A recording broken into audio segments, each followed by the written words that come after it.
জেলের দাগ একবার যার লাগছে সেই দাগই সারাটা জীবন। ঈদ উল ফিতর 2025 উপলক্ষে চরকি ও এসভিএফের যৌথ প্রযোজনায় মুক্তি পেতে যাচ্ছে দাগি সিনেমাটি। 1 মিনিট 7 সেকেন্ডের টিজারে আফরান নিশোকে 3টি ভিন্ন লুকে দেখা গিয়েছে।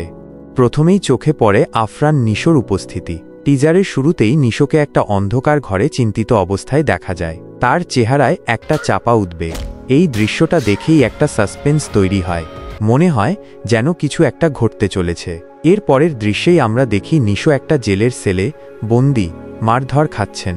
এই দৃশ্যটা দর্শকদের মনে একটা প্রশ্ন জাগায়, কেন তাকে মারধর করা হচ্ছে, কি এমন অপরাধ তিনি করেছেন।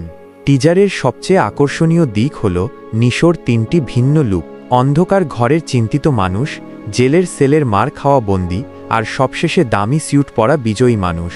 এই 3টি লুকই নিশোর অভিনয় দক্ষতার প্রমাণ দেয়। তিনি খুব সহজেই এক চরিত্র থেকে অন্য চরিত্রে নিজেকে পরিবর্তন করতে পেরেছেন।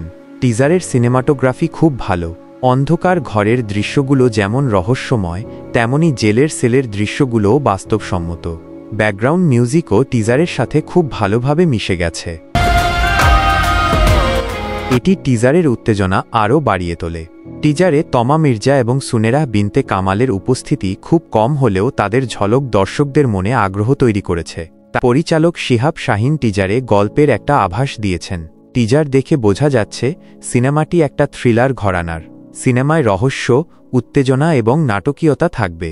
নিশোর চরিত্রটি নানা বাঁক পেরিয়ে দর্শকদের মনে দাগ কাটবে বলে আশা করা যায়। সব মিলিয়ে দাগি সিনেমার টিজারটি দর্শকদের মনে একটা ভালো প্রভাব ফেলেছে।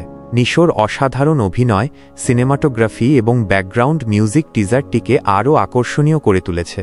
সিনেমাটি ঈদ উল ফিতর 2025 মুক্তি পাবে, তাই দর্শকরা এখন থেকেই সিনেমাটি দেখার জন্য প্রস্তুতি নিতে শুরু করেছেন।